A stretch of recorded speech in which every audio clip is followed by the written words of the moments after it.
संतोष जी कह रहे हैं कि उनके जो भाषण के लेखक हैं, स्पीच राइटर, वो अक्सर ऐसी गलतियां कर रहे हैं, मतलब जबरदस्त किस्म की गलतियां करते हैं। और उसके बाद कोई कहीं सवाल नहीं पूछता है, कोई हिसाब नहीं होता है, कोई सफाई देने की जरूरत नहीं होती है। वो तो खैर किसी भी चीज पे नहीं है, घटनाओं पे सफाई नहीं दी जा रही है तो एक आध शब्द के हेर फेर पे क्या दी जाएगी। लेकिन श्रीपति मिश्रा का इस अंदाज में जिक्र, इसके पीछे वास्तविक उद्देश्य क्या था? क्या वो ब्राह्मण कार्ड ही था, या वो सुल्तानपुर की जनता को लुभाने की कोशिश थी? और अगर ये दोनों चीजें थीं, तो फिर उनको पूरी रिसर्च क्यों नहीं कर लेनी चाहिए थी, और ये उल्टा नहीं पड़ सकता है? देखिए आलोक जी, ब्राह्मण कार्ड की जहां तक बात है, निश्चित रूप से इसमें भारतीय जनता पार्टी को अपने ब्राह्मण वोटों की बहुत चिंता है। इसीलिए शायद अजय मिश्र टेनी का अभी तक इस्तीफा नहीं हुआ या उनका विभाग नहीं बदला गया, वो बराबर साथ में चुनाव में है। और इसीलिए श्रीपद मिश्र का जिक्र हुआ। ये अलग बात है कि श्रीपद मिश्र को ब्राह्मण खुद ही भूल चुके होंगे उत्तर प्रदेश के, और अचानक उनकी याद दिलाई गई। श्रीपद मिश्र कोई ब्राह्मणों के कोई कद्दावर नेता कभी नहीं थे। हालांकि वो विधानसभा अध्यक्ष थे मुख्यमंत्री बनने से पहले, उसका मुख्यमंत्री बने। और टेनी को भी उत्तर प्रदेश में कितने लोग ब्राह्मण नेता के तौर पे जानते थे? मतलब अच्छा, और जब वो हटाए गए, उनके बाद मुख्यमंत्री कौन बना? उनके बाद नारायण दत्त तिवारी मुख्यमंत्री बने, बिल्कुल, जो तीसरी बार मुख्यमंत्री बने थे, और सबसे बड़े उस वक्त तत्कालीन ब्राह्मण नेताओं में वो बड़े कद्दावर नेता थे कमलापति जी के बाद, अगर किसी को माना जाए तो। जो वो वाशिंगटन उत्तर प्रदेश की राजनीति में नहीं थे, वो दिल्ली में रहते थे।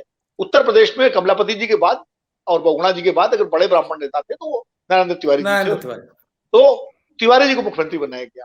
तो अगर ब्राह्मणों को कम से कम ये तो याद होगा ही कि भाई श्रीपद मिश्रा हटे, तिवारी आए। तो बल्कि मैं संतोष जी आपको बड़ा विचित्र मजेदार बात बताता हूँ।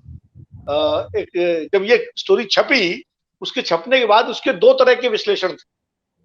मुझे इसलिए याद रही ये बात क्योंकि एक विश्लेषण तो ये था कि भाई पत्रकारिता अच्छी है, देखिए हिम्मत की रविवार ने और तत्कालीन मौजूदा मुख्यमंत्री के खिलाफ इस तरह से स्टोरी की, और तारीफ में मतलब लोग कह रहे थे जो एक पत्रकारिता के लिहाज से।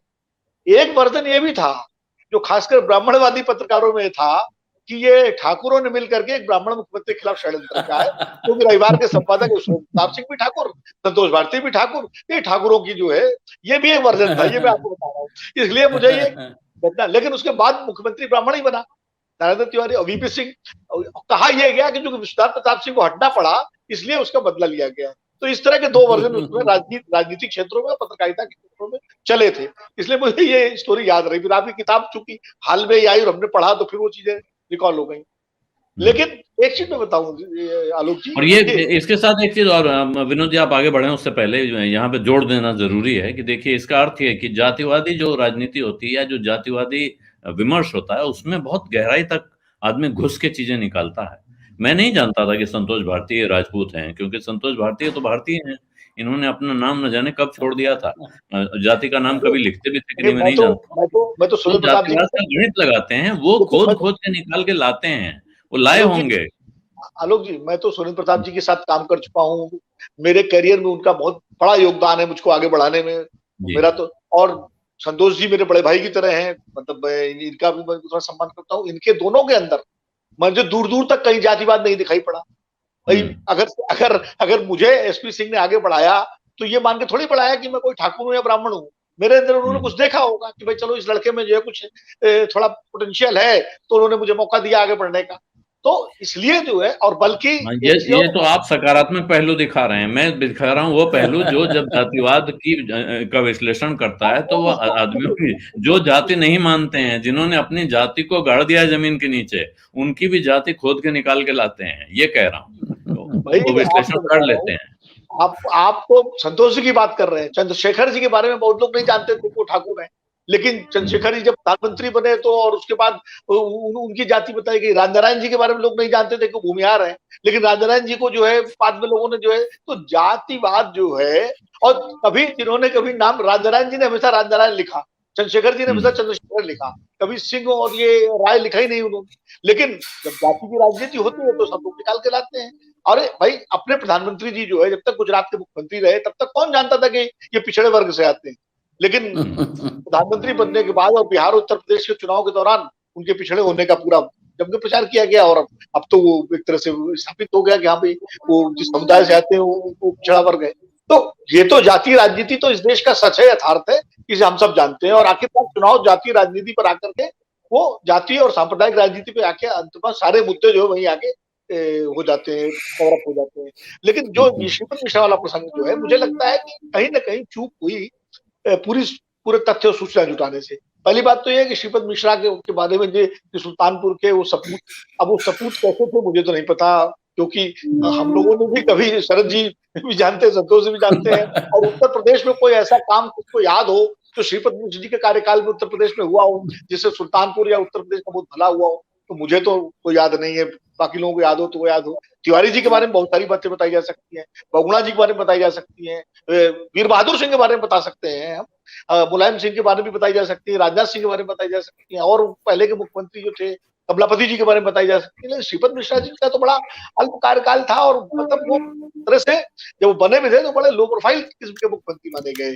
वो रामनरेश यादव वाली श्रेणी के मुख्यमंत्री, वीपी हेमंत बहुगुणा या कमलापति त्रिपाठी या मुलायम सिंह, राजनाथ सिंह, या कहें आज योगी आदित्यनाथ भी एक मजबूत मुख्यमंत्री है, तो उस श्रेणी के मुख्यमंत्री कभी नहीं रहे, मायावती ये उस तरह के।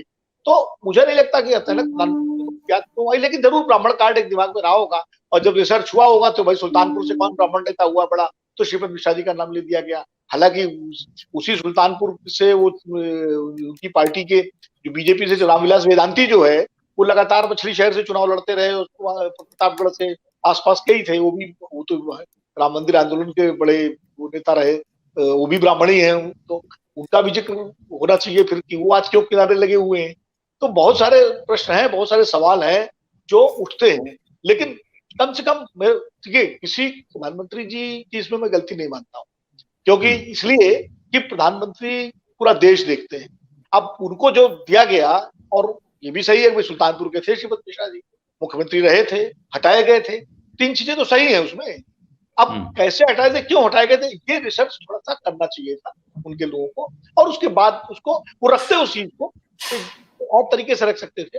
और रही बात परिवारवाद की राजनीति जो, या दरबार की राजनीति, कांग्रेस में दरबार की राजनीति हुई है कांग्रेस में, लेकिन उस समय जिस समय ये हटाए गए उस समय तो इंदिरा गांधी प्रधानमंत्री थी और राजीव गांधी शायद राजनीति में आ चुके थे, लेकिन वो प्रधानमंत्री नहीं थे, वो जनरल सेक्रेटरी जी, जनरल सेक्रेटरी थे, हाँ जनरल सेक्रेटरी थे, महासचिव थे।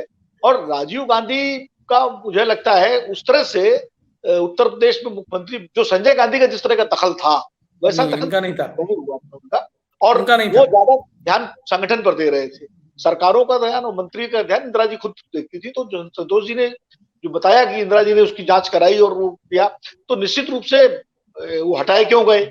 और ये बात सही है, मुझे शरद यादव जी ने एक बात कही थी, मैं आपको यहाँ शेयर करना चाहूंगा कि इंदिरा गांधी जो है दलितों और आदिवासियों के मामले में और बहुत संवेदनशील थी।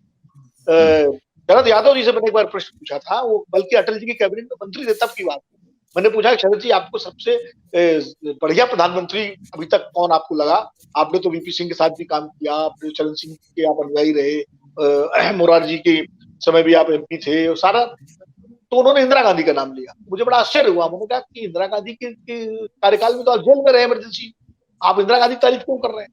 बोले देखो विनोद, मैं 74 में जब एमपी बन के आया तो मैं रोज सुबह अखबार पढ़ता था, और अखबारों में मैं जहां भी देखता था किसी भी देश के किसी भी हिस्से में दलितों पर या माइनॉरिटीज पे या ट्राइबल्स पे कोई अत्याचारी घटना होती थी, खासकर उस समय माइनॉरिटीज पे इतना नहीं होती थी जितना कि ट्राइबल्स और इन पे ज्यादा होती थी खासकर। तो बोले मैं उस घटना को लेकर 0 आवर में नोटिस देकर के उसको उठाता था, और इंदिरा जी 0 आवर में बैठती, तो उसके बाद तुरंत मुझे बुलवा लेती और मुझसे कहती थी कि जरा इसका डिटेल बताओ, तो मैं उनको अखबार की कटिंग और डिटेल दे देता। बोले अगले दिन 11 बजे हाउस शुरू होने से पहले मेरे पास कंप्लायंस रिपोर्ट आ जाती थी कि इस मामले में ये कार्रवाई हो। ये शरद यादव ने मुझसे कहा। तो आप सोचिए कि वो संवेदनशील तो थी। अब ये घटना तो उत्तर प्रदेश की, वो भी मुख्यमंत्री के गांव की, मुख्यमंत्री खुद उसमें जो है इन्वॉल्व है, और उत्तर प्रदेश सुल्तानपुर जिला, रायबरेली से इंदिरा गांधी चुनाव लड़ती थी, अमेठी से पहले संजय गांधी एमपी हुए, राजीव गांधी एमपी थे वहां से, तो निश्चित रूप से बहुत संवेदनशील मामला उनके लिए था, तो इसलिए उन्होंने कार्रवाई भी की। तो मुझे लगता है कि थोड़ा तथ्यात्मक रूप से इन चीजों पर प्रधानमंत्री जी को ध्यान देना चाहिए, ताकि जो चीजें भी गिनाई संतोष जी ने गिनवाई उस तरह की गलतियां ना हो तो ज्यादा बेहतर है। क्योंकि हम सब चाहते हैं प्रधानमंत्री जी का भाषण पूरा देश सुने, हम सब सुने और उसमें जो चीजें हों उनको ग्रहण करें, लोग देखें समझे। और जहां राजनीतिक रूप से किसी को आलोचना करनी होता राजनीतिक दल करेंगे, उनका काम है, लेकिन तथ्यात्मक गलतियां किसी भी नेता के भाषण में नहीं होनी चाहिए और प्रधानमंत्री जी के भाषण में तो बिल्कुल नहीं होनी चाहिए। सत्य हिंदी का ऐप डाउनलोड करें गूगल प्ले स्टोर पर।